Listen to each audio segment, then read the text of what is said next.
कहानी की शुरुआत में हम एक जेल को देखते हैं जिसका नाम द शॉशैंक रिडेम्पशन है। ये दुनिया की सबसे सिक्योर तरीन जेल है। इस जेल में हजारों कैदी हैं, लेकिन आज तक इस जेल से कोई भी कैदी फरार नहीं हो सका क्योंकि इस जेल की सिक्योरिटी बहुत ही ज्यादा स्ट्रिक्ट है। इस जेल में ऐसे कैदी भी हैं जिन्होंने अपनी पूरी जिंदगी इसी जेल में बिता दी, लेकिन इन्हें इस जेल से भागने का ख्याल तक नहीं आया क्योंकि इस जेल से भागने की कोशिश करने वाले कैदी की सजा सीधा मौत है। अब यहाँ सीन कट होता है और हमें कोर्ट में एंडी नाम के एक आदमी को दिखाया जाता है जो अमेरिका के एक बहुत ही बड़े बैंक का बैंकर है। जज उसे उसकी वाइफ और उसके लवर के मर्डर के इल्जाम में उम्र भर कैद की सजा सुनाता है, लेकिन एंडी कहता है कि मैंने ये मर्डर नहीं किए हैं। पर एंडी खुद को बेगुनाह साबित करने के लिए उसके पास कोई प्रूफ नहीं था, जिस वजह से कोर्ट का जज एंडी को उम्र भर कैद के लिए दुनिया की सबसे सिक्योर जेल दी शॉशैंक रिडेम्पशन भेज देता है। एंडी के साथ और भी कई सारे कैदी होते हैं और जब इन कैदियों को जेल के अंदर लाया जाता है तब जेल के अंदर मौजूद बाकी कैदी आपस में शर्त लगाते हैं कि आज रात इन नए आने वाले कैदियों में से कौन सा कैदी रोएगा, और इसके लिए ये लोग एक डिब्बी सिगरेट की शर्त लगाते हैं। ये लोग बाहर लाइन से खड़े नए आने वाले कैदियों में से एक एक कैदी को चुन लेते हैं। तब रेड नाम का एक कैदी एंडी पर दांव लगाता है क्योंकि उसे लगता है कि एंडी बहुत ही मासूम है और वो बहुत ही अमीर घर का है जिसने कभी तकलीफ नहीं झेली, इसलिए उसे लगता है कि वो आज रात सबसे पहले रोएगा। इसके बाद सभी कैदियों को लाइन से जेल के अंदर लाया जाता है और हर एक कैदी को उसके सेल में बंद कर दिया जाता है। कुछ देर बाद रात हो जाती है और तब पुराने कैदी नए आने वाले कैदियों पर चिल्लाने लगते हैं ताकि उनमें से कोई डर जाए और रोने लगे, और ऐसा ही होता है। इन नए आने वाले कैदियों में से एक कैदी फूट फूट कर रोने लगता है और कहता है कि मुझे घर जाना है। तब वहाँ गार्ड आते हैं और उसे रोने से मना करते हैं, लेकिन जब वो आदमी रोना बंद नहीं करता तब गार्ड उसे सेल से बाहर निकालकर इतना पीटते हैं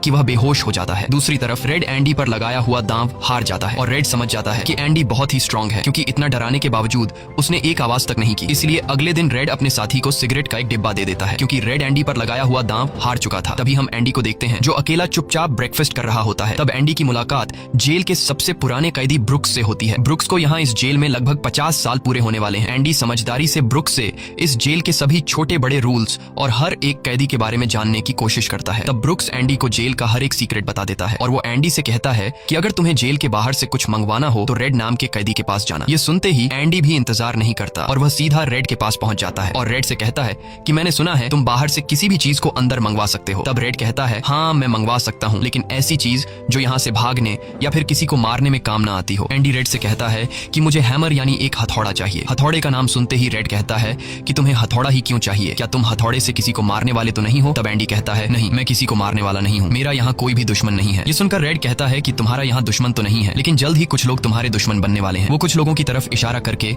एंडी को वार्न करता है कि इन लोगों की गंदी नजर तुम पर है, इसलिए इनसे बच कर रहना। अगले दिन एंडी के कहने पर रेड उसके लिए हैमर मंगवा देता है और जब वो हथौड़ा देखता है तो रेड हंसने लगता है क्योंकि हथौड़ा साइज में बहुत ही छोटा होता है और रेड मन ही मन सोचता है कि इस हथौड़े से जेल में सुरंग बनाने में 600 साल लग जाएंगे। इसके बाद रेड ब्रुक्स के जरिए एंडी के सेल तक हथौड़ा पहुंचा देता है। ऐसे ही दिन बीतते हैं और एक दिन जब एंडी लॉन्ड्री में काम कर रहा होता है तब वो 3 लोग जिनकी एंडी पर गंदी नजर होती है वो एंडी को पकड़ लेते हैं। एंडी उनसे अपने आप को छुड़ाने की कोशिश करता है पर 3 लोगों को वह अकेले कंट्रोल नहीं कर पा रहा था, इसलिए ये तीनों पहले एंडी को खूब पीटते हैं और फिर एंडी के साथ गलत करते हैं। यह सिलसिला इसी तरह चलता रहता है। ये लोग हमेशा एंडी को पकड़ते और फिर उसे मारकर उसके साथ गलत करते रहते। इस तरह से 2 साल बीत जाते हैं और एक अनाउंस होता है कि छत की मरम्मत के लिए कुछ लोगों की जरूरत है। यहाँ कैदियों की एक टीम छत के काम के लिए तैयार हो जाती है जिसमें रेड और एंडी भी शामिल होते हैं। ये लोग सब अपने काम पर लग जाते हैं और छत पर उनकी देखभाल की जिम्मेदारी एक बहुत ही सख्त सिक्योरिटी गार्ड की होती है जिसका नाम हैडली है। हैडली बहुत ही स्ट्रिक्ट इंसान है जो जरा सी गलती पर कैदियों को बहुत बुरी तरह पीटता है। जब सभी कैदी छत पर काम कर रहे होते हैं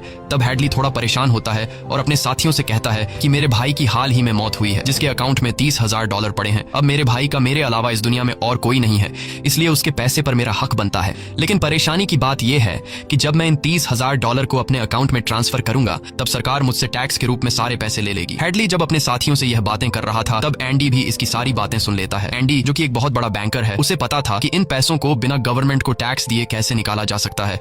इसके बाद एंडी बिना सोचे हैडली के पास जाता है और उससे कहता है कि क्या तुम अपनी बीवी पर भरोसा करते हो? ये बात सुनते ही हैडली को गुस्सा आ जाता है और वह एंडी को पकड़कर छत के किनारे ले जाता है, लेकिन उसे नीचे फेंकने से पहले एंडी उसे बताता है अगर तुम अपनी बीवी पर भरोसा करते हो कि वह तुम्हें धोखा नहीं देगी तो तुम आसानी से अपने भाई के पैसे अपनी वाइफ के अकाउंट में ट्रांसफर कर सकते हो, वह भी बिना टैक्स दिए, क्योंकि गवर्नमेंट का एक रूल है कि कोई भी इंसान अपनी पत्नी को पूरे जीवन में $60,000 तक गिफ्ट कर सकता है और इन पैसों पर कोई टैक्स नहीं लगता। और एंडी ये भी कहता है कि अगर तुम बाहर से किसी लॉयर को रखोगे तो वह तुमसे बहुत ज्यादा पैसे चार्ज करेगा, लेकिन मैं ये काम तुम्हारे लिए फ्री में कर सकता हूँ। तब हैडली पूछता है बदले में तुम्हें क्या चाहिए? इस पर एंडी मुस्कुराते हुए कहता है मुझे कुछ नहीं चाहिए, जब तुम्हारा काम हो जाए तुम बस मेरे सारे दोस्तों को बियर पिला देना। और अगले दिन सभी कैदी छत पर बैठकर बियर का मजा ले रहे होते हैं, यानी एंडी ने हैडली का काम कर दिया था, लेकिन एंडी बियर नहीं पीता। वह एक कोने में बैठकर सभी को बियर पीते देखकर खुश होता है। एंडी के साथी भी उससे बहुत खुश होते हैं क्योंकि जेल में बियर पीना ऑलमोस्ट इम्पॉसिबल था, लेकिन एंडी की वजह से उनकी यह इच्छा पूरी हुई। फिर समय ऐसे ही बीतता है और एंडी और रेड की दोस्ती गहरी हो जाती है। कुछ दिन बाद जेल में सभी कैदियों को फिल्म दिखाई जाती है और सभी लोग रीटा हेवर्थ की फिल्म देख रहे होते हैं। तब